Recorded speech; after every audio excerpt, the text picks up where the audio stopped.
అధికారం కోల్పోయిన తర్వాత బీఆర్ఎస్కు 2025 ఎలా గడిచింది?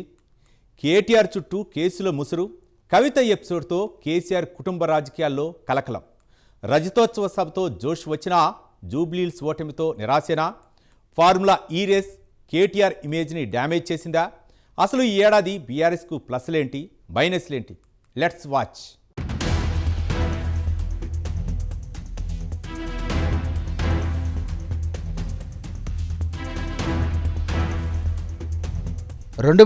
సంవత్సరం బీఆర్ఎస్కు రాజకీయంగా అంతగా కలిసి రాలేదు.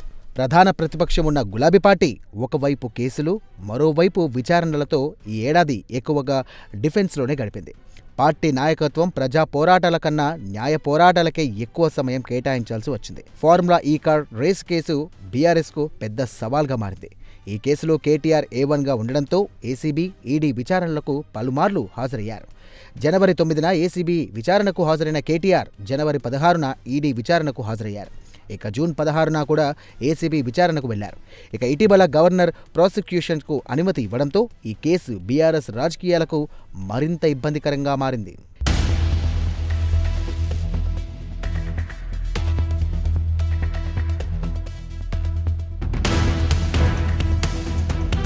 కేసుల ఒత్తిడి ఎదుర్కొన్నప్పటికీ పార్టీ పూర్తిగా నిశ్శబ్దంగా అయితే లేదు.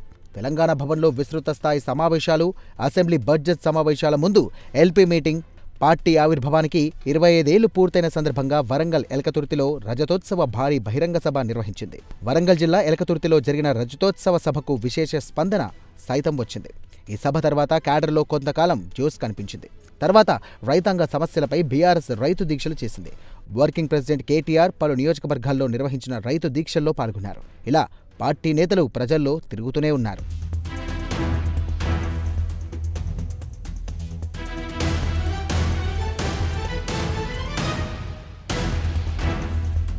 మరోవైపు కాళేశ్వరం ప్రాజెక్టు అంశం మాత్రం బీఆర్ఎస్కు మరోసారి ఇరకాటంలో పడేసింది. కాంగ్రెస్ అధికారంలోకి వచ్చిన తర్వాత జస్టిస్ పీసీ ఘోష్ కమిషన్ను నియమించింది.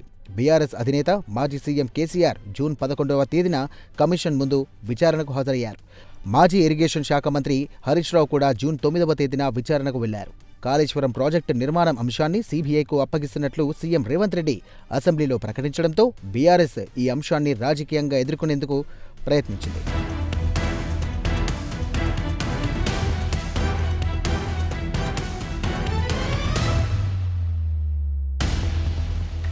ఇక పార్టీ మారిన ఎమ్మెల్యేల విషయంలోనూ బీఆర్ఎస్ గట్టిగానే పోరాడాల్సి వచ్చింది.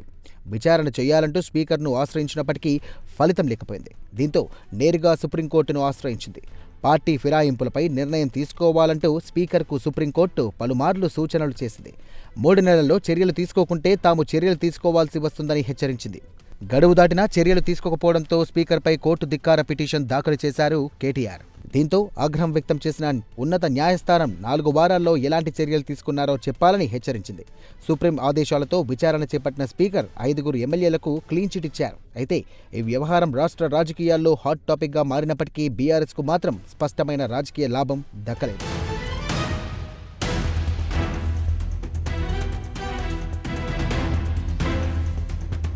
2025వ సంవత్సరంలో బీఆర్ఎస్ పార్టీలో అంతర్గత విభేదాలు హాట్ టాపిక్గా మారాయి. గులాబీ పార్టీలో జరుగుతున్న పరిణామాలను ఎమ్మెల్సీ కల్వకుంట్ల కవిత బహిరంగంగానే మాట్లాడారు. ఎమ్మెల్సీ కవిత చేసిన వ్యాఖ్యలు పార్టీ నేతలపైనే బహిరంగ విమర్శలుగా మారాయి. మాజీ మంత్రి హరీష్ రావు, మాజీ ఎంపీ సంతోష్ రావులను టార్గెట్గా చేసుకుంటూ కవిత కామెంట్స్ చేశారు. బీజేపీలో బీఆర్ఎస్ విలీన అంశాలను సైతం ప్రస్తావించారు.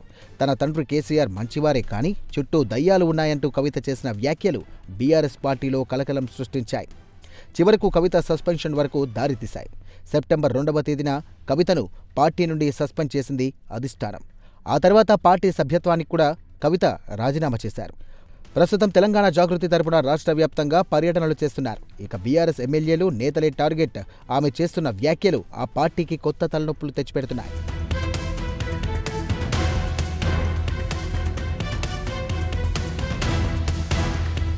ఇక ఏడాది చివరిలో బీఆర్ఎస్కు గట్టి ఎదురుదెబ్బ తగిలింది. జూన్ 8వ తేదీన జూబ్లీహిల్స్ ఎమ్మెల్యే మాగంటి గోపీనాథ్ అకాల మరణం పొందారు.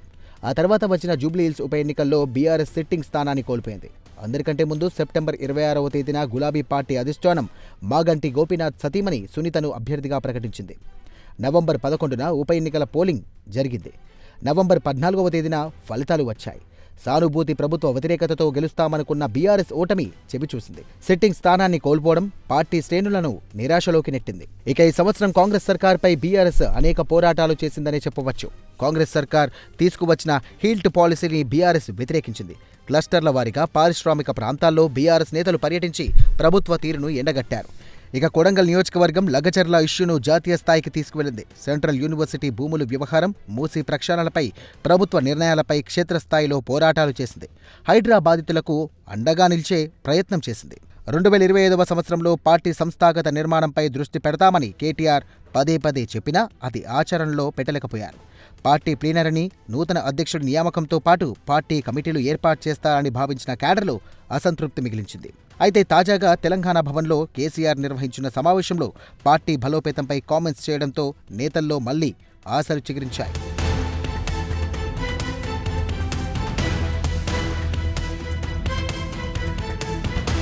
మరోవైపు ఈ ఏడాది చివరిలో జరిగిన గ్రామ పంచాయతీ ఎన్నికలు గులాబీ పార్టీకి సంతృప్తినిచ్చాయి. 3 విడతల్లో జరిగిన పంచాయతీ ఎన్నికల్లో బీఆర్ఎస్కు 40% సర్పంచ్ స్థానాలను గెలిచింది.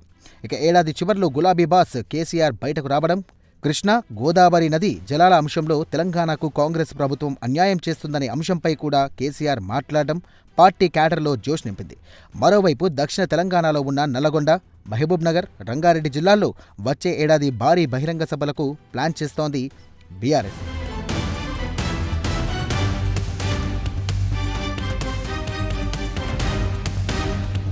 మొత్తానికి 2025 బీఆర్ఎస్కు పరీక్షల సంవత్సరంగా మిగిలింది. కేసులు, విచారణలు, అంతర్గత విభేదాలు పార్టీని ఇబ్బంది పెట్టాయి. అయితే గ్రామీణ స్థాయిలో బలం ఇంకా ఉందన్న సంకేతాలు కనిపిస్తున్నాయి. ఏడాది చివర్లో కేసీఆర్ యాక్టివ్ కావడం క్యాడర్లో కొత్త ఆశలు రేపుతోంది. కొత్త సంవత్సరంలో సంస్థాగత నిర్మాణం, రాజకీయ వ్యూహం మారితేనే గులాబీ పార్టీకి పునర్జీవం సాధ్యమవుతుందన్నది రాజకీయ విశ్లేషకుల మాట.